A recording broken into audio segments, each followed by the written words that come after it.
कश्मीर के पहलगाम में बहे खून के निशान अभी सूखे भी नहीं थे, चीखें अभी थमी भी नहीं थीं, और तभी देश की आर्थिक राजधानी मुंबई से एक और सन कर देने वाली खबर सामने आती है।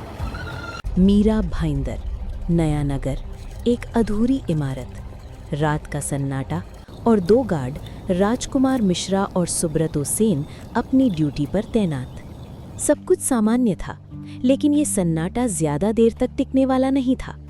अचानक अंधेरे से एक साया उभरता है। धीरे धीरे वो दोनों गार्ड्स की तरफ बढ़ता है।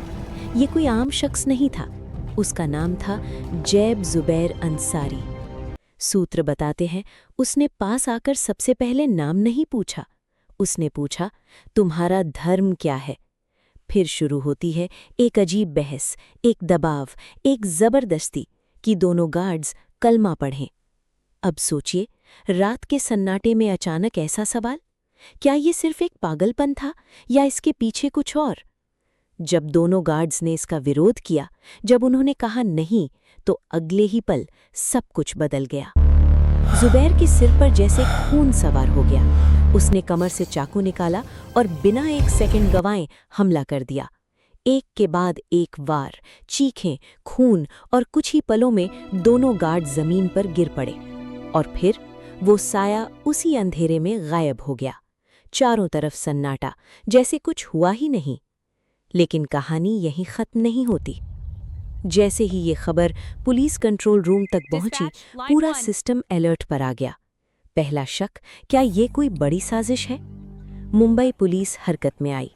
इलाके की घेराबंदी, सीसीटीवी फुटेज खंगाले गए, हर कोना, हर रास्ता, हर शक की जांच शुरू हो गई। लेकिन सबसे बड़ा सवाल था, वो हमलावर है कहाँ? समय बीत रहा था और हर मिनट के साथ डर बढ़ रहा था। तभी महज 90 मिनट के अंदर तकनीकी सर्वेलांस और मुखबिरों के नेटवर्क की मदद से जैब जुबैर अंसारी को पकड़ लिया गया। लेकिन गिरफ्तारी के बाद जो सामने आया, उसने इस मामले को और भी खतरनाक बना दिया। हमले का तरीका, सवाल पूछने का तरीका, सब कुछ एक बड़े पैटर्न की तरफ इशारा कर रहा था। क्या ये सिर्फ एक व्यक्ति का गुस्सा था या फिर किसी सोच का हिस्सा? मामले की गंभीरता को देखते हुए जांच सीधे महाराष्ट्र एटीएस को सौंप दी गई। अब सवाल और भी गहरे हो चुके थे। क्या जुबैर किसी रेडिकलाइजेशन का शिकार था? क्या इसके पीछे कोई स्लीपर सेल काम कर रहा था?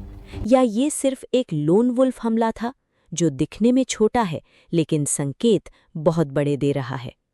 इस बीच अस्पताल में राजकुमार और सुब्रतो जिंदगी और मौत के बीच झूल रहे हैं। उनके शरीर पर लगे घाव उस रात की खामोश गवाही दे रहे हैं। शहर में अलर्ट है, पुलिस सख्त है और अफवाहों को लेकर चेतावनी जारी हो चुकी है। लेकिन सबसे बड़ा सवाल अभी भी वहीं खड़ा है। क्या ये हमला एक शुरुआत है या एक चेतावनी, जिसे अगर समझा नहीं गया तो शायद अगली बार